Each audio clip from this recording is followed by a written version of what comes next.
Allahumma salli ala sayyidina Muhammadin tibbil qulubi wa dawaiha wa afiyatil abdani wa shifaiha wa nuril absari wa diyaiha wa ala alihi wa sahbihi wa sallim.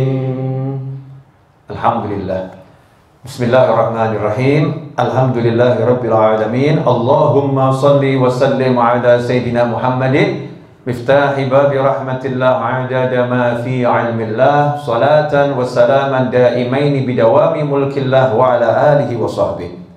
Allahumma salli ala sayyidina Muhammadin salatan taftahu biha lana futuhal arifin wa tufaqihuna biha fid din wa ala alihi wa sahbihi. Assalamualaikum warahmatullahi wabarakatuh. Waalaikumsalam warahmatullahi wabarakatuh.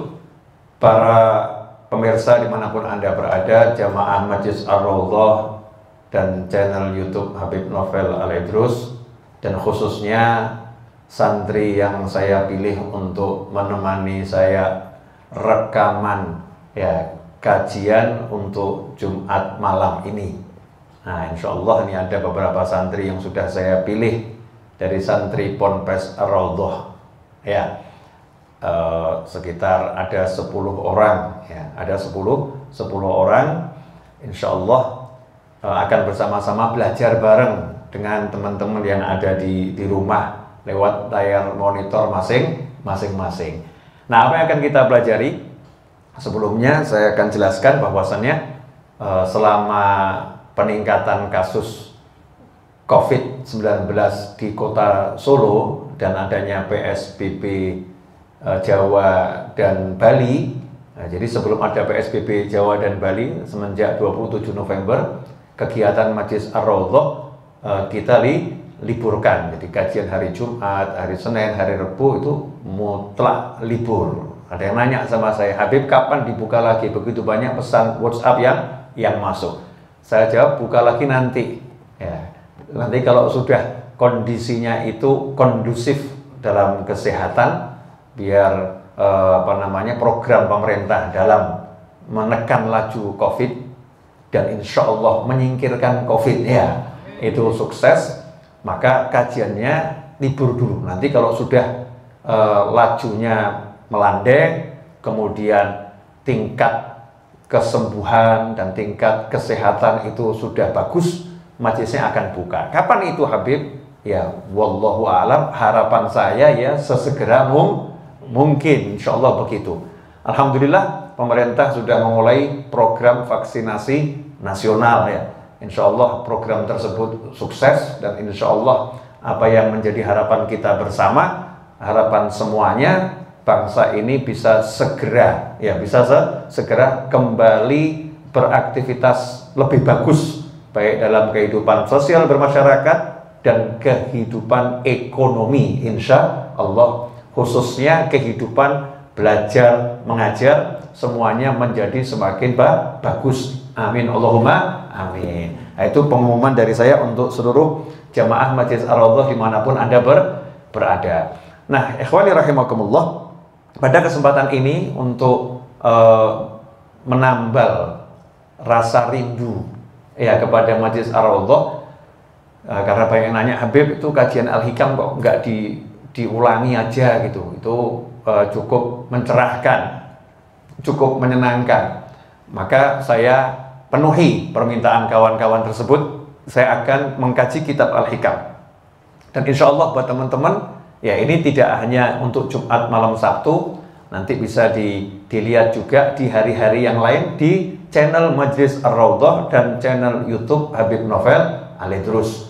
Jadi bukan hanya untuk Jumat malam Sabtu. Jadi selama kajiannya online, kita akan membahas kitab Al-Hikam. Ikhwani rahimakumullah, kitab Al-Hikam ini kan dikarang Syekh Ibn Athaillah Ahmad bin Muhammad Ibn Athaillah rahimahullah. Isinya adalah mutiara-mutiara hikmah, ya, mutiara-mutiara hikmah. Kita akan bahas secara ringkas, ya, ringkas dan cepat, dan bisa diterapkan dalam kehidupan sehari-hari masyarakat awam. Ya, kita ini yang awam-awam. Karena kalau kita mau bahas untuk tingkatan ulama, ya kita ini orang awam, ya kita ini orang awam. Jadi yang kita akan ambil terapan dari Al-Hikam untuk kita-kita yang awam, sehingga kita bisa mendapatkan, ya, ilmu-ilmu yang bisa langsung kita amalkan. Insya Allah nanti setelah belajar ini bareng-bareng kita bisa langsung mengamalkannya dalam kehidupan sehari-hari, sehingga kita menjadi pribadi yang lebih baik, sehingga nanti kita bisa memberikan manfaat yang lebih banyak kepada masyarakat. Karena sabda Nabi Muhammad SAW, khairun nasi anfa'uhum linnas. Manusia yang terbaik itu yang paling banyak manfaatnya bagi masyarakat yang lain, bagi orang banyak. Dan kita tidak bisa memberikan manfaat yang banyak kalau kita nggak punya ilmu yang banyak. Semakin punya ilmu yang banyak dengan niatan yang baik, insya Allah kita bisa memberikan manfaat sebanyak mungkin kepada umat manusia, bahkan kepada makhluk Allah yang lain. Karena Islam itu muamalahnya bukan hanya muamalah kepada manusia, hubungannya bukan hanya hubungan sosial kepada manusia, tapi ada hubungan dengan benda-benda di sekitar manusia, dengan pohon, ya, dengan ikan, dengan air, dengan udara, dan lain sebagainya. Insya Allah berkah dari ngaji kitab Al-Hikam ini, kita diberi Allah kekuatan, taufik untuk jadi orang yang manfaat dimanapun kita berada. Amin, Allahumma amin. Nah, untuk teman-teman santri, saya mau bilang anak-anak saya kelihatan tua nanti, ya. Biasanya kalau di pondok pesantren itu kan pimpinan atau pengasuhnya kan bilangnya yang abuya gitu kan, ya. Nah, nanti jadinya saya abuya novel kan gak enak. Saya udah biasa mas novel kok, ya, mas novel. Jadi untuk teman-teman santri semua, saya panggil teman-teman. Kenapa? Ya, ini nggak usah dicontoh sama yang lain. Ini memang saya untuk diri saya sendiri. Saya teringat Nabi Muhammad SAW itu kalau manggil murid-muridnya ashabi, sahabat-sahabatku.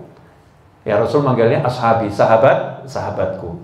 Dulu para sufi juga kalau berguru kepada ulama itu nyebutnya sahibtu. Ya, aku terus menemani fulan, guruku. Ya, memang gurunya, tapi kalimatnya dipakai aku menemaninya. Ya, aku bersahabat dengannya. Maka saya lebih suka manggil antum semua teman-teman. Nah, teman-teman santri, saya akan lihatnya ini kebanyakan nanti ke arah kamera. Karena yang di sono ini, ya, di dunia maya ini jumlahnya lebih banyak dari kalian. Sorry, ya, kalian kan cuma 10 orang, ya. Yang di luar sana harapan saya miliaran. Ya, miliaran bagaimana kok bisa Habib? Iya, karena video ini terus berjalan. Ya, terus berjalan terus ila yaumil qiyamah insyaallah. Saya tidak berbicara untuk orang yang hidup saat ini, tapi saya niat bicara untuk siapapun yang hidup dimanapun dan kapanpun, termasuk yang hidup di alam barzah. Saya juga ingin yang di alam barzah mendengar apa yang saya sampaikan. Jadi kalau nanti bagus, manfaat, beliau-beliau senang gitu kan, ya, beliau-beliau senang, syukur-syukur saya dari alam sana didoakan sehingga ilmunya jadi manfaat, ilmunya jadi barokah. Ikhwani rahimakumullah, pemirsa dimanapun Anda berada, kita akan belajar hikmah yang pertama. Ya, hikmah yang pertama dari kitab Al-Hikam. Min alamatil i'timadi 'alal 'amal nuqsanur raja'i 'inda wujudiz zalal. Ya, min alamatil i'timadi 'alal 'amal nuqsanur raja' 'inda wujudiz zalal. Min, ya, alamah, salah satu tanda al-i'timad 'alal 'amal, bersandarnya seseorang pada amal, bersandarnya seorang pada perbuatan yang baik, bersandarnya seorang kepada usaha. Min alamatil i'timad 'alal 'amal nuqsanur raja' 'inda wujudiz zalal. Berkurangnya rasa harap dia, ar-raja, ya, kepada Allah Ta'ala 'inda wujudiz zalal, ketika dia tergelincir, ketika ada ketergelinciran, ya, melakukan kesalahan, kemudian menjadi berkurang harapannya pada Allah Subhanahu wa Ta'ala. Itu terjemahannya. Nah, sekarang kita akan bahas. Nomor 1, min alamat, ya, min alamah, salah satu tanda. Berarti tandanya bukan cuma satu. Jangan salah. Ciri orang yang bersandar pada amal itu bukan hanya satu, tapi ada banyak. Nah, di antaranya adalah dia memandang remeh orang lain yang tidak punya amal seperti dia. Jadi kalau dia misalnya ahli sholawat, kok lihat ada orang yang nggak ahli sholawat terus dia memicingkan sebelah mata, meremehkan. Nah, ini berarti orang tadi bersandar pada amal. Itu salah satu di antaranya. Nah, tapi yang disorot oleh Ibn Athaillah adalah sesuatu yang sangat lembut, sesuatu yang nggak kasat mata, sesuatu yang nggak kelihatan. Nah, apa itu? Yaitu rasa harap kepada Allah Subhanahu wa Ta'ala itu hilang, ya, berkurang, bahkan sampai hilang, jadi putus asa gara-gara dia berbuat kesalahan. Ya, gara-gara dia berbuat kesalahan. Insya Allah kita akan bahas, waktunya unlimited. Jadi yang mau ngopi siapkan kopinya. Ya, ini sudah disiapkan kopi buat saya. Yang mau ngeteh siapkan tehnya. Yang mau minum air putih siapkan air putihnya. Ini sebetulnya bukan air putih ya, air bening ya. Kalau air putih itu apa? Susu kali ya. Nah, ini air bening, tapi biasanya air bening ya sebutannya air apa itu? Mineral ya. Ikhwani rahimakumullah. Min alamatil i'timad. Salah satu tanda seorang bersandar pada amal. Ada banyak pelajaran dari kalimat ini. Ya, ada banyak pelajaran dari kalimat ini. Pelajaran yang pertama adalah orang itu harus beramal. Makanya disebutkan, tapi jangan bersandar gitu. Sama amal. Berarti orang harus beramal. Amal apa? Ya amal soleh. Amal soleh, bukan amal yang lain. Yang dimaksud di sini adalah amal soleh. Hal-hal yang baik. Harus banyak amalnya. Karena itu kalau kita simak dalam wahyu-wahyu Allah Subhanahu wa Ta'ala, setelah kalimat iman pasti ada kata-kata amal soleh. Orang-orang yang beriman dan beramal soleh. Amal soleh itu adalah sesuatu yang harus dilakukan oleh seorang hamba untuk memenuhi kewajibannya dan hak Allah Subhanahu wa Ta'ala. Ibaratnya begini. Dalam kehidupan ini ada yang namanya hakikat, ada yang namanya syariat. Ada yang namanya hakikat, ada yang namanya syariat. Pada hakikatnya, contoh nih ya, rezeki itu akan sampai kepadamu baik kamu itu usaha ataupun tidak usaha. Baik kamu usaha ataupun tidak usaha, rezeki akan sampai kepadamu. Itu hakikatnya. Hakikat itu tempatnya di mana? Di hati. Hakikat tempatnya di hati. Tapi syariatnya, kalau kamu mau dapat rezeki, syariat mengatur aturannya. Aturannya apa? Pagi kamu bangun, pagi kamu sholat subuh, pagi kamu baca zikir, ya, pagi kamu jangan tidur. Kemudian kamu susun perencanaan, kamu bekerja, keluar, ya, cari nafkah. Kalau memang kerjanya di pasar, ya ke pasar. Kalau kerjanya di mall, ya ke mall. Kerjanya di kantor, ya ke kantor. Berangkat dengan semangat. Kemudian kalau saya nggak ngantor, saya nggak nge-mall, ya untuk siapapun yang mau di mall, mau di kantor, mau di pasar, ya kan kita bisa buat pekerjaan banyak. Mungkin dia tidak punya kerjaan, katanya pengangguran, nggak punya kerjaan tetap. Ya pengangguran bukan berarti nggak bekerja, kan bisa bergerak. Ya bergerak kamu. Kata orang Jawa itu kalau al-harokah barokah. Ya kalau bergerak itu nanti berkah. Itu orang Jawa atau bahasa Arab itu? Itu bahasa Arab ya, yang kemudian bahasa Jawanya obah mamah. Obah mamah, al-harokah barokah. Kalau mau bergerak nanti berkah, ya mau bergerak nanti berkah. Tapi dalam bahasa Jawa obah mamah, mau bergerak kamu nanti bisa makan. Ini namanya syariat. Kalau kita mau menghasilkan buah, pohon kita mau ada buahnya, ya disirami, kemudian kasih pupuk, dirawat, dijauhkan dari hama dan lain sebagainya. Nanti buahnya akan bagus. Ini namanya syariat. Nah kalau kamu pengen punya anak gitu ya syariatnya nikah. Enggak nikah kok pengen punya anak, itu Mas Suroto itu ya, pengen punya anak. Tapi kalau enggak nikah ya gimana Mas Suroto? Anak pungut bisa ya lain, ini maksudnya anak biologis betul-betul nasabnya nyambung gitu ya. Gimana caranya? Ya nikah. Ya, dengan nikah nanti anaknya itu anak yang halal, anak yang sah, anak yang betul-betul dalam proses sesuai syariat. Mau kenyang, syariatnya apa? Ya jangan lapar. Ya mau kenyang syariatnya jangan lapar. Bagaimana biar nggak lapar? Ya kamu ketika lapar makan. Ya kamu makan. Jadi makan ini syariat biar kenyang. Hausnya biar hilang, syariatnya apa? Minum. Saya mau pergi ke Kalimantan, biar cepet, syariatnya apa? Naik kendaraan. Ya, kendaraannya apa? Biar cepet, naik pesawat. Ini namanya syariat. Tapi kalau ada orang bilang, saya mau ke Kalimantan, saya mau ke Sumatera, saya mau ke Amerika, saya mau ke Inggris, saya mau ke Mekah, saya mau ke Madinah, saya cuma ngomong doang gitu ya, dia nggak ada perjalanan yang ditempuh ya, sambil dia mengatakan, wallah kalau mau nyampaikan saya ya bisa saja saya sampai di sana. Ya, tiba-tiba saya sampai di sana. Ini namanya ngelamun. Ya, namanya melamun. Ini menyalahi syariat. Syariatnya dia harus menempuh perjalanan, dia harus menunggangi kendaraan. Nah, dalam bisnis ya kendaraannya ya macam-macam, dengan orang mulai bekerja, orang mengiklan, ya itu semua namanya kendaraan. Tapi untuk hasil, nah itu hakikat. Hakikatnya tuh yang tahu ya. Gimana kapan sampainya, gimana cara sampainya, hanya Allah Subhanahu wa Ta'ala. Hanya Allah yang bisa nyampaikan, hanya Allah yang bisa membatalkan semua itu. Ini secara umum kehidupan seperti itu. Begitu pula surga. Kira-kira pengen masuk surga enggak? Iya, jangan pakai kira-kira ya. Ya, semua orang hidup ini kalau ditanya ya pengen masuk surga. Pengen masuk surga.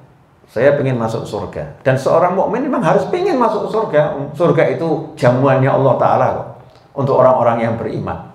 Surga itu adalah hadiahnya Allah untuk orang-orang yang beriman dan beramal soleh. Allah udah siapkan tempat di mana Allah menyenangkan hamba-hambanya, tempat Allah memuliakan hamba-hambanya, namanya jannah. Maka kita harus senang sama surga. Kalau kita nggak senang sama surga, berarti nggak senang sama jamuannya Allah Subhanahu wa Ta'ala. Dan kita harus takut sama neraka, karena neraka tempat Allah mensiksa, Allah mengadab, Allah menunjukkan marahnya, Allah menunjukkan hukumannya. Kita harus takut sama neraka, harus takut sama neraka. Tapi kita ini kalau mau jujur kelompok nggak jelas. Kita ini kalau mau jujur pemirsa ya, kita ini kelompok nggak jelas sama surga ya, dibanding ya paham toh ya sama kenikmatan duniawi kok ya. Rasul-rasulnya lebih senang kenikmatan duniawi. Saya pengen masuk surga, belum pengen, mungkin dia sekedar ucapan. Kalau pengen itu, pengen lain itu ya. Saya takut neraka, sama korek api, takut menghindari korek api. Bilang takut neraka, tapi ternyata kita ya nyebut, ya Allah selamatkan saya dari siksa api neraka. Rasanya biasa-biasa saja gitu. Bukan seperti orang yang benar-benar takut. Memang kelas kita lagi di situ ya enggak apa-apa. Alhamdulillah kalau sudah bisa di lisan, mungkin ada waktu-waktunya hatinya merasa pengen, hatinya merasa takut ya, ada waktu-waktunya. Nah, kita syukuri itu. Alhamdulillah udah bisa seperti itu. Naudzubillah min dzalik, ada orang yang nggak peduli. Udah pokoknya sama hidup, ntar mau surga neraka nggak ngurus. Nah, ini naudzubillah min dzalik. Nggak boleh seperti itu. Harus punya tujuan. Tujuan saya surga. Tujuan saya jannah. Kenapa di surga? Di situ ada Nabi Muhammad SAW. Kenapa kamu ke surga? Di situ ada Anbiya wal Mursalin. Kenapa kamu ke surga? Di situ ada orang-orang yang soleh dari zaman dahulu sampai akhir zaman. Kenapa kamu mau masuk surga? Karena di situ Allah akan menunjukkan kasih sayangnya yang luar biasa. Kenapa masuk surga? Di situ nanti saya diizinkan melihat Allah Subhanahu wa Ta'ala dengan cara kaifiyah bagaimana hanya dipahami oleh Allah Subhanahu wa Ta'ala. Saya beriman kepadanya. Nah, itu ada semangat untuk masuk surga. Nah, setelah semangat masuk surga, nanya caranya bagaimana. Nah, caranya bagaimana masuk surga? Caranya adalah iman dan amal soleh. Ada orang amal soleh nggak iman sama Allah Ta'ala, ya nggak bisa. Ya, harus iman dan amal soleh. Amal soleh. Dan amal solehnya yang banyak. Tiap hari, tiap saat, maksiat tinggalkan, amal soleh yang banyak. Maksiat tinggalkan, amal soleh yang banyak. Itu syarat kendaraan untuk masuk surga. Harus dilakukan. Nah, cuman ada satu peraturan. Ya, biar orang nggak sombong, Allah buat peraturan. Kadang orang ini kan sombong ya. Oh, saya udah sholatnya banyak, nggak seperti fulan, nggak seperti fulana. Oh, saya ini ahli dzikir, nggak seperti fulan, nggak seperti fulana. Saya ahli sedekah, nggak seperti fulan, nggak seperti fulana. Saya ini ahli qiraatul Quran, nggak seperti fulan, nggak seperti fulana. Kalau yang itu kan ya dzikirnya sedikit, ngaji aja nggak pernah, bla bla bla bla bla bla. Sombong, merasa dia ini dengan semua sholatnya, dzikirnya dan sebagainya, dia akan masuk surganya Allah Subhanahu wa Ta'ala. Maka ditegur oleh Allah Ta'ala lewat lisan Nabi Muhammad SAW. Tidak ada orang yang akan masuk surga dengan amalnya. Orang masuk surga berkat rahmatnya Allah Subhanahu wa Ta'ala. Jadi kamu jangan sombong. Kamu memang disuruh amal yang banyak, tapi amal itu bergantung diterima atau ditolak. Contoh gini loh, enaknya ngomong sama, ya tapi ini santri-santri ini kan sebagian ada yang sudah menikah kan, Ponpes Ar-Raudhah kan unik gitu ya. Ini santrinya yang sudah menikah dan kebanyakan belum. Tapi pemirsa di sana kan banyak yang belum menikah ini. Ya, atau mungkin ada yang sudah pernah menikah, pengen nikah lagi ya. Pengen nikah lagi. Ini kalau dibuat contoh nih bab pernikahan ini mungkin apa namanya? Masuk ya, kata masuk gitu ya. Ini cocok ya, bisa diterima gitu. Tapi kalau bab yang lain saya bawakan ayat-ayat Allah, bawakan hadis mungkin pada puyeng yang di sini. Ini maksudnya apa nih? Nggak nyampe dan lain sebagainya. Ya, jadi saya mau ambil contoh lewat pernikahan. Ada satu orang mau ngelamar seorang wanita yang solihah, cantik jelita. Mas Agus Yoko langsung amin, masya Allah. Ceritanya belum selesai, Mas sabar dulu. Jangan kamu amini dulu, simak ceritanya sampai akhir gitu. Ini Mas Agung ya di belakang itu juga kelihatannya senyum-senyum, wah itu saya. Ya pemirsa, seorang wanita yang solihah, cantik jelita, idaman banyak pria. Kebetulan ada pria kaya raya, tampannya luar biasa. Kaya raya tampannya luar biasa. Dia ngomong, itu akan saya sunting, gak mungkin saya ditolak. Maka untuk diterima, pria tadi bawa apa namanya uang 10 miliar, masya Allah, sanggup. Ya, bawa berapa Mas Agus? 10 miliar, ya 10 miliar. Kemudian dia bawa mobil Ferrari yang terbaru, masya Allah. Ini bukan iklan ya, bukan. Ya, yang terbaru. Kemudian dia bawa intan berlian yang beratnya itu kira-kira 5 ons. Wah, pol-polan ya. Dia pede, pasti saya akan menjadi suaminya. Datang bawa semua itu, nemuin calon mertua. Bapak, Ibu, saya datang ke sini untuk melamar putri Ibu untuk saya jadikan istri. Saya punya perusahaan 300 di seluruh Indonesia dan semuanya itu besar. Kemudian di luar negeri saya punya 100 perusahaan dan semuanya besar. Nah ini untuk sekedar tanda kenal. Sekedar tanda kenal, ini belum lamarannya belum. Sekedar tanda kenal, saya akan berikan ini uang 10 miliar, mobil ini, intan ini, untuk nyambung silaturahim. Masya Allah. Kira-kira layak tidak diterima ini? Orangnya baik, layak tidak diterima? Layak banget tuh ya, bukan cuma layak. Layak banget diterima, sangat layak diterima. Tapi orang tadi ada kesombongan. Orang tadi ada kesombongan yang terbaca oleh calon mertua. Sementara calon mertuanya ini seorang pria yang soleh, yang nggak beda-bedakan antara orang yang punya ya harta banyak ataupun orang yang nggak punya harta banyak. Maka dia mengatakan, terima kasih atas semua tawarannya, ya, atas kedatangannya, terima kasih. Tapi mohon maaf, saya belum bisa menerima lamarannya. Saya mau nanya, kira-kira jadi nikah enggak? Ya insya Allah nggak jadi yang ditolak gitu ya. Sama perempuan tadi nggak jadi ditolak. Nah coba bayangkan, ada orang bawa sholat yang banyak, memang syaratnya begitu, dia bawa sholat yang banyak, bawa puasa yang banyak, bawa zikir yang banyak, dia bawa sodako yang banyak, dia pede, aku nanti masuk surga. Nah ternyata di alam kubur dibuka rapotnya sama malaikat. Nah ini kamu habis sholat sombong nih, kamu toleh yang kanan, lu sholatku lebih hebat dari dia. Nih kamu dengan sedekahmu nyombong nih, ya kamu dengan ini. Jadi ini semua Allah nggak terima nih, sholat kamu nggak diterima, sedekah kamu nggak diterima, ini nggak diterima. Jadi mohon maaf ya, kamu belum bisa mendapatkan nikmat kubur. Berarti dapat apa itu? Siksa kubur. Naudzubillah min dzalik. Di tangannya Allah Ta'ala. Jadi masalah hak menerima, hak menolak itu ada di tangan Allah Ta'ala. Bukan semau-mau kita, oh saya pasti surga. Bukan semau-mau kita. Kenapa ini Allah tetapkan seperti ini? Agar tidak ada manusia yang menyombongkan diri dengan amalnya kepada siapapun dan apapun. Bahkan sama binatang yang dipandang rendah itu pun nggak boleh menyombongkan diri. Kita masih ingat Sayyidina Uwais Al-Qarani radhiyallahu anhu ketika beliau merawat ibunya sehingga tidak bisa bekerja karena harus selalu menjaga ibunya. Sayyidina Uwais Al-Qarani akhirnya demi menemani ibunya itu dia ambil makanan, ya perlu diingat ya, ini makanannya orang-orang dulu di tanah Arab sana, di Yaman ini makanannya adalah roti ya. Sampai sekarang makanan pokoknya roti.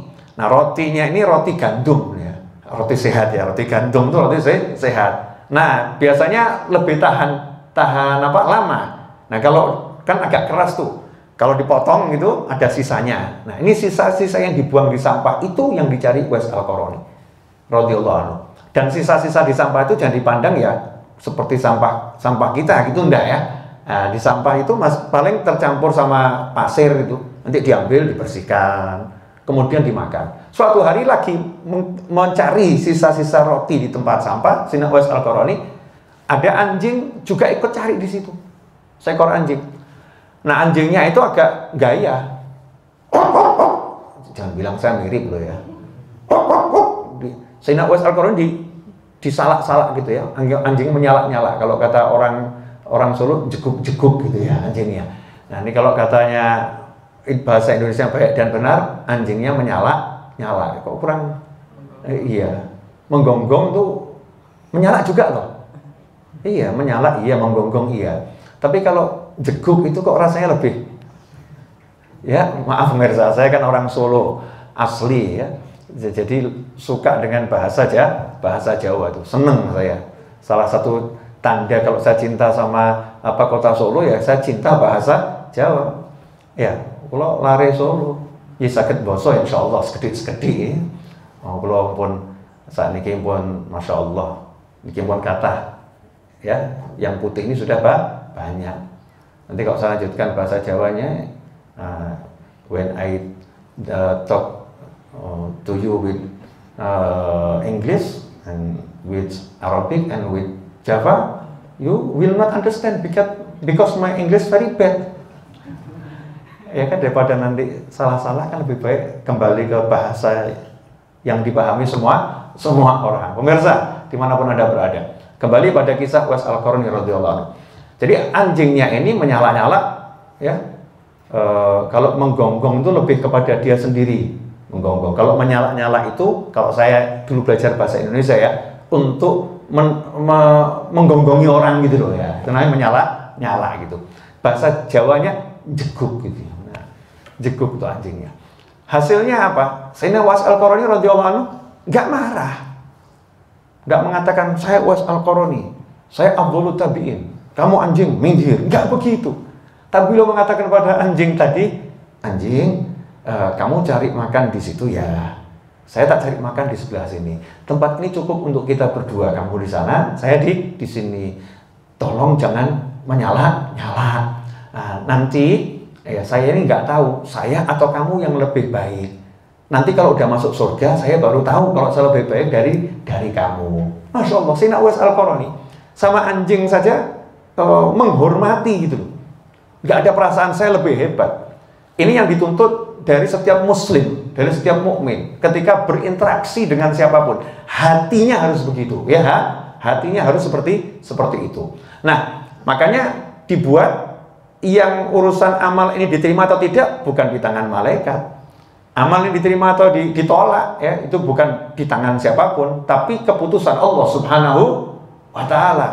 Biar manusia tidak sombong dan tidak bergantung pada amalnya, harus selalu bergantung pada Allah Ta'ala. Jadi amalnya banyak, saya mengatakan ya Allah tolong diterima, ya Allah tolong diterima, ya Allah jangan ditolak. Karena itu kalau kita lihat para wali Allah, kita lihat orang-orang yang soleh, itu amalnya kalau dibandingkan dengan kita ya nggak masuk akal kita. Ada orang yang nanya sama saya, Ustadz, apa mungkin toh satu hari orang bisa sholat sunnah 1000 rakaat seperti Sayyidah Rabi'ah Al-Adawiyah, Sayyidina Ali Zainal Abidin As-Sajjad, cucu Nabi Muhammad SAW. Apa bisa orang satu hari sholat sunnah 1000 rakaat? Kok nggak masuk akal saya? Ya, kalau saya jawabnya simple, akal kita nggak masuk. Kalau akalnya orang-orang yang beriman masuk. Ya begini, ada orang yang perjalanan naik mobil misalnya dari Solo ke Jakarta 3 jam. Ada yang wah nggak masuk akal 3 jam. Lah iya, kalau akal kamu nggak masuk, soalnya mungkin kamu naik mobil yang kecepatannya 70 km per jam. Lalu dia lagi balapan naiknya Ferrari, mungkin bukan 3 jam, bisa lebih cepat dari itu. Ya, bisa lebih cepat dari itu. Karena mobilnya ya berbeda, speednya ya berbeda. Nah, orang-orang soleh ini kan latihan terus. Waktunya memang hanya untuk itu. Makanya kalau kita lihat orang-orang soleh seperti Sayyidina Ali Zainal Abidin As-Sajjad, satu hari sholat sunnahnya 1000 rakaat. Sayyidatuna Rabi'ah Al-Adawiyah satu hari sholat sunnahnya 1000 rakaat. Dan itu masih nangis terus. Nangis, ya Allah, selamatkan aku dari siksa api neraka. Ya Allah, selamatkan aku dari siksa api neraka. Itu masih nangis takut sama neraka. Gak sedikit pun bersandar pada amal solehnya. Sedikit pun tidak. Jadi nggak bersandar sama amal soleh. Nggak mengatakan, ya Allah, saya udah sholat begini, saya udah begini. Enggak. Tapi beliau takut sama neraka. Dikatakan nih, ini pemirsa, nih kisah ini akan sulit Anda temukan nih. Ini simak kisah akan saya sampaikan nih. Waktu masih kecil tuh Sayyidina Ali Zainal Abidin radhiyallahu anhu lihat ada orang bakar-bakar kayu tuh ya, masak tuh bakar-bakar kayu. Terus beliau tuh nangis buat syair menunjukkan takut sama api neraka. Masih kecil. Nah, di sampingnya ada ulama besar. Ulama tadi kenanya, "Nak, kenapa kamu nangis? Kok seperti nangis kenapa? Kok kamu takut sama neraka kenapa? Kamu ini kan anak kecil. Anak kecil kan nggak punya dosa. Belum balik itu nggak punya dosa. Jadi kamu jangan nangis takut sama neraka." Jawabannya Sayyidina Ali As-Sajjad radhiyallahu anhu apa nih? Cucu Nabi ini jawabannya apa? Jawabannya, "Maaf, saya tiap hari lihat ibu saya masak. Dan kalau ibu saya masak itu kalau buat kayu bakar untuk menghidupkan api yang besar itu yang dipakai kayu yang kecil. Ambil kayu yang kecil dulu, kalau coro jani pun cedek geni gitu ya, untuk jadi koreknya. Yang kecil ini yang diambil nanti untuk menghidupkan yang besar. Saya takut nanti kalau di akhirat saya jadi kayu yang kecil itu untuk menghidupkan api neraka." Masya Allah. Nah, ini terus ibadahnya besar gitu ya, karena takut sama neraka, pengen masuk surga, sandarnya sama Allah terus, bersandar sama Allah Subhanahu wa Ta'ala. Nah, inilah orang-orang yang benar. Jadi nggak bersandar sama amal solehnya, nggak bersandar sama amal solehnya, bersandarnya sama Allah Ta'ala. Ini poin yang pertama. Poin yang kedua, bersandar pada usaha itu sumber kehancuran dan putus asa. Bersandar pada usaha itu sumber kehancuran dan putus asa. Berusaha itu harus maksimal mungkin, tapi bersandar, menggantungkan diri pada usaha tadi, mengandalkan usaha tadi, itu sumber kehancuran dan menyebabkan orang putus asa. Contoh, ya misalnya ada orang, dia punya target dalam 1 bulan, tokonya ini bisa menghasilkan penghasilan sebesar 500 juta misal.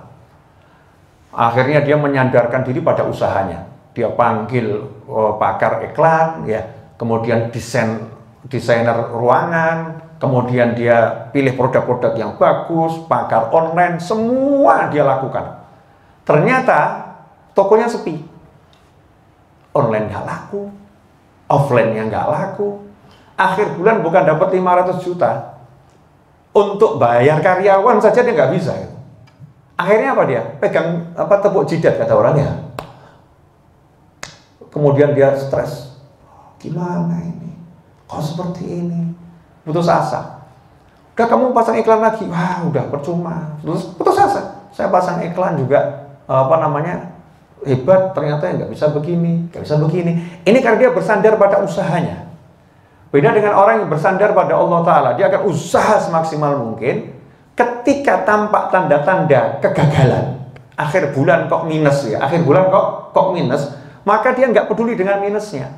Justru dia akan semakin mengejar. Ini berarti doa saya kurang kenceng ini. Ini iklan saya kurang kenceng ini. Ini produk saya berarti kurang menarik. Ini desainnya berarti kurang pas ini. Desainnya kurang bagus ini. Berarti harus saya perbaiki ini. Dia akan cari kekurangannya, dia akan terus optimis. Dia akan terus optimis karena dia tidak bersandar kepada usahanya. Dia bersandar pada Allah Subhanahu wa Ta'ala. Dia minta terus, ya Allah, ya jadikan aku mendapatkan rezeki di bulan depan secara zahir lebih banyak ya Arhamar Rahimin. Terima kasih atas engkau kasih saat ini, dan aku minta lebih banyak lagi ya Allah. Optimis terus. Kenapa? Karena dia punya Allah. Sandarannya Allah Subhanahu wa Ta'ala. Sebagaimana dicontohkan oleh ibunya Nabi Ismail alaihissalam. Ibunya Nabi Ismail alaihissalam ketika beliau itu kehabisan air dan Nabi Ismail nangis, masih bayi nangis luar biasa ini ya, butuh minum, maka syariatnya ibunya Nabi Ismail cari air. Nggak syariatnya zahir kemudian cuman udah pasrahlah, nanti kalau mau dikasih air sama Allah ya dapat, kalau nggak dikasih nggak dapat. Kan nggak begitu. Yang diceritakan bagaimana menjalankan syariat walaupun secara zahir tidak ada air, padang pasir nggak ada air dan nggak ada manusia, nggak ada yang akan nolong, tapi usahanya nggak berhenti. Kenapa nggak berhenti? Meskipun secara kasat mata nggak ada yang akan menolong, nggak ada yang akan memberi air, dan tidak ada air, nggak akan ada musafir lalu. Apa yang dilakukan? Yang dilakukan adalah cari tempat yang tinggi biar bisa lihat di kejauhan sana ada orang nggak kira-kira, yang secara ilmu saat itu tidak mungkin ada orang yang akan terlihat. Ke Bukit Sofa lari dilihat nggak ada, lari ke Marwah, Marwah dilihat nggak ada, balik ke Sofa, Sofa nggak ada, lari ke Marwah. Gak putus asa, selalu muncul harapan. Mudah-mudahan Allah akan munculkan orang di sana. Mudah-mudahan Allah akan beri saya solusi di sana. Mudah-mudahan Allah akan kasih saya. Mudah-mudahan terus begitu. Karena bersandarnya pada Allah Ta'ala, akhirnya Allah kasih sesuatu yang gak masuk akal. Apa itu? Rezekinya bukan dari manusia yang bawa air, tapi rezekinya langsung dari Allah Ta'ala. Allah munculkan air dari bawah dasar bumi, muncul secara jernih di kaki putranya, yaitu Nabi Ismail alaihissalam. Ini orang bersandar pada Allah Subhanahu wa Ta'ala. Nah, orang yang bersandar pada Allah, baik dalam usaha bisnis, dalam kegiatan sehari-hari, dan dalam amal soleh, dia tidak akan menyombongkan diri, dia akan selalu optimis, dia akan selalu menjadi orang yang penuh semangat dalam menempuh kehidupan. Ikhwani rahimakumullah. Meskipun demikian, orang-orang yang beramal, ini maha sayangnya Allah, maha pemurahnya Allah, maha cintanya Allah pada hamba-hambanya. Meskipun hak menerima dan menolak itu di tangan Allah Ta'ala, dan amal kita ini sebetulnya nggak ada artinya, ya nggak ada artinya. Tapi coba kita lihat dalam surat An-Nahl ayat 32, ya kalau coba kita lihat surat An-Nahl ayat 32, dikatakan di situ, alladzina tatawaffahumul malaikatu thayyibina yaquluna salamun alaikum udkhulul jannata bima kuntum ta'malun. Surat An-Nahl ayat 32. Orang-orang yang diwafatkan oleh malaikat. Jadi ada malaikat kan, malaikat Israel alaihissalam itu kan bertugas untuk mencabutnya nyawa. Malaikat Israel itu punya tim, makanya disebut malaikah, bukan malak. Kalau malak satu, malaikah. Ya, malaikat Israel punya tim pencabut nyawa. Dan nanti insya Allah Anda akan ketemu. Ya, nanti Anda akan ketemu. Tapi insya Allah ya setelah umurnya panjang semua. Ya panjang umur, sehat walafiat, tapi pasti yang nanti akan ketemu dengan timnya malaikat Israel alaihissalam. Nah, kalau kita ini orang yang baik dalam pandangan Allah Ta'ala, dengan kita buktikan selalu berbuat yang baik, apa kata Allah dalam Al-Quran? Alladzina tatawaffahumul malaikatu thayyibin. Orang-orang yang diwafatkan oleh malaikat thayyibin dalam keadaan baik, husnul khotimah, dalam keadaan baik. Malaikatnya berkata, yaquluna, Malaikatnya berkata, salamun alaikum. Ada yang menafsirkan kalimat salamun alaikum itu ketika rohnya akan dicabut. Malaikat yang ngomong, selamat buat kamu ahlul jannah. Ya, tempatmu di surga, kamu akan bahagia. Salamun alaikum. Insya Allah kita semua dapat itu. Amin, Allahumma amin. Ya. Dan begitu pula keluarga kita, orang tua kita, pasangan hidup kita, anak keturunan kita, sahabat kita, teman-teman kita, orang yang berbuat baik kepada kita, orang yang dititipkan doanya kepada kita, insya Allah semuanya muslimin wal muslimat dapat yang seperti itu. Amin, Allahumma amin. Salamun alaikum. Salamun alaikum. Salamun alaikum, kata malaikat. Nah, kemudian kalimat yang kedua, udkhulul jannata bima kuntum ta'malun. Ya, malaikat nanti akan mengatakan atas perintah Allah Ta'ala ketika sudah berada di depan pintu surga, udkhulul jannata, masuklah kalian semua ke dalam surga bima kuntum ta'malun, berkat apa yang pernah kalian amalkan di dunia.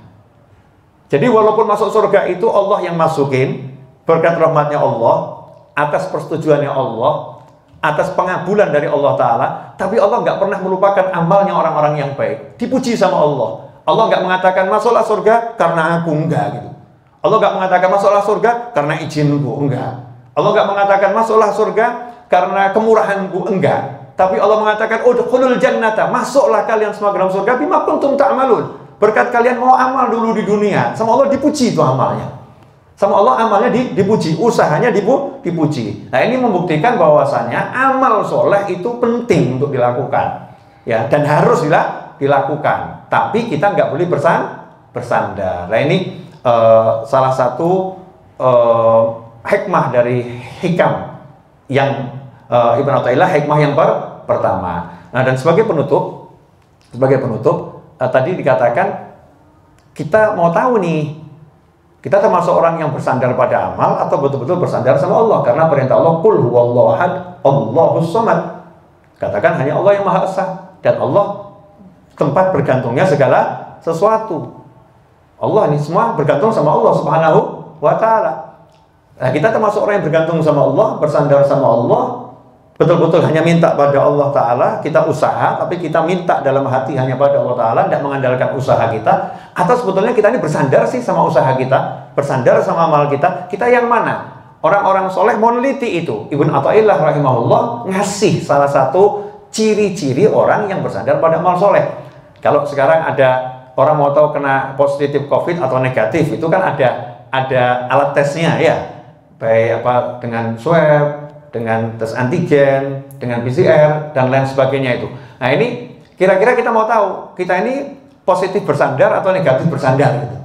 Positif bersandar atau negatif bersandar. Cara ngukurnya adalah ketika kita terjerumus pada kesalahan, atau kalau dalam bisnis ini kita masuk dalam jurang kegagalan, itu kita menjadi pesimis, harapannya berkurang, atau semakin optimis. Kalau semakin optimis, begitu tergelincir, ya, ada orang soleh itu kok sholat subuhnya, ya, orang soleh kan juga bisa tertidur gitu ya, tertidur dia, terlambat, dia marah sama dirinya dan marah sama syaitan, dia bersandar sama Allah Ta'ala, ya Allah, ya, aku akan menghukum ini setan yang ganggu aku, akan menghukum diriku yang malas ini, ya Allah. Saya akan baca sholawat 10.000 kali, saya akan istighfar 10.000 kali, saya akan sedekah 2 miliar, ya Allah, gara-gara sholat subuh ini satu yang terlewatkan, ya Allah. Nah, itu berharap apa? Allah ngampuni terlewatnya, berharap Allah memberi lagi hidayah dan taufik untuk besok sholat subuh, nanti sholat zuhur, ya, asar, maghrib, isya yang lebih bagus, mengejar ampunannya Allah Ta'ala dengan menambah amal soleh. Berarti dia tidak bergantung pada amal solehnya, dia bergantung pada Allah Ta'ala. Tapi kalau kemudian dia mengatakan, wah, saya ini sudah percuma, ini sekian tahun sholat subuh jamaah, ini hari ini kok gini ya, wah, berarti saya ini orang buruk, dah saya nggak layak masuk masjid, saya nggak layak ini sholat sunnah banyak-banyak, nih saya emang jatahnya orang jelek, ya, naudzubillah min dzalik. Berarti selama ini dia bersandar pada amalnya, bukan pada Allah Subhanahu wa Ta'ala. Kalau dalam bisnis, begitu dia masuk dalam jurang kegagalan, orang yang dia bersandar pada amalnya selama ini, dia akan mengatakan, wah, udah cukup usahaku, udah cukup usaha saya cukup, nyatanya ya saya udah usaha mati-matian, ya toh jatuh juga, emang saya nggak bakat sugih saya. Saya nggak bakat sukses, saya nggak bakat jadi orang kaya, jatah saya jatah melarat, jatah miskin ini. Nah ini namanya orang yang bersandar kepada usahanya, maka dia pesimis. Tapi orang yang bersandar pada Allah Subhanahu wa Ta'ala, orang yang bersandar kepada kemurahan Allah Ta'ala, orang yang bersandar pada rezekinya Allah Ta'ala, dia akan katakan ketika dia terjerumus pada jurang kegagalan, dia mengatakan Allah akan bukakan pintu usaha lain buat saya. Allah akan beri saya rezeki dari pintu yang lain. Saya akan terus mengejar ya karunia Allah Subhanahu wa Ta'ala. Gak kenal kata putus asa, dia semakin optimis dan optimis dan optimis dan optimis. Ikhwani rahimakumullah. Sudah banyak cerita tentang itu ya, seperti orang yang biasa hadir majelis tuh. Di suatu masa ada orang biasa hadir majelis di tempatnya ulama. Suatu hari orang tersebut nih, muridnya ini tadi berbuat maksiat. Akhirnya dia menghilang dari majelis, nggak pernah ke majelis lagi. Dicari sama gurunya. Guru yang saya muridnya kan dicari, di mana nih muridnya nih. Akhirnya suatu hari setelah dicari beberapa lama nggak ketemu, suatu hari ketemu di jalan, berpapasan di jalan. Muridnya lihat gurunya kaget, gurunya lihat muridnya seneng gitu ya. Sementara muridnya ketakutan. Muridnya membalikkan badan langsung lari, sama gurunya dikejar. Gurunya kan lebih jago lari. Ya, dikejar sama gurunya. Hasilnya apa? Ketemu gang buntu. Muridnya tidak berani noleh ke belakang, langsung wajahnya mepet ke tembok. Gurunya langsung menghampiri dengan santai dan dipegang pundaknya. Ditanya, nah kenapa kamu kok nggak hadir majelis lagi? Ini guru rindu sama kamu. Jawaban muridnya, saya telah berbuat maksiat, saya nggak layak hadir di majelis. Saya nggak layak ketemu guru. Saya ini murid durhaka, saya ini murid yang jelek. Saya ini memang nggak layak untuk jadi orang baik. Maka kata gurunya, kalau kamu memang sudah jadi orang baik, nggak usah hadir majelis. Ya, justru kamu ini masih banyak salah, banyak dosa. Ya kamu ayo hadir majelis. Fafiru ilallah, lari kejar ampunannya Allah Subhanahu wa Ta'ala. Ya, mari bareng-bareng kita berjuang untuk jadi orang yang lebih baik. Ya, Allah Maha Pengampun, Allah Maha Pemurah, Allah Maha bisa membuat kamu jadi orang yang soleh. Berapapun kesalahanmu asal kamu mengejar Allah Subhanahu wa Ta'ala. Ada muridnya semangat lagi. Nah ini namanya yang awal tadi muridnya bergantung sama amalnya, hadir majelis, sehingga ketika tergelincir pada dosa putus asa, dan itu tipuan setan. Sementara gurunya bergantung pada Allah Ta'ala, nggak bergantung pada amal. Makanya muridnya model seperti apapun ya ditarik. Ya udah ayo, karena yang bisa menjadikan orang ini orang soleh, wali, nggak wali, bukan masalah dilihat amalnya, tapi Allah Subhanahu wa Ta'ala. Tugas kita adalah mengajak orang berbuat baik dan tidak pernah menghakimi siapapun atas apapun yang dia lakukan.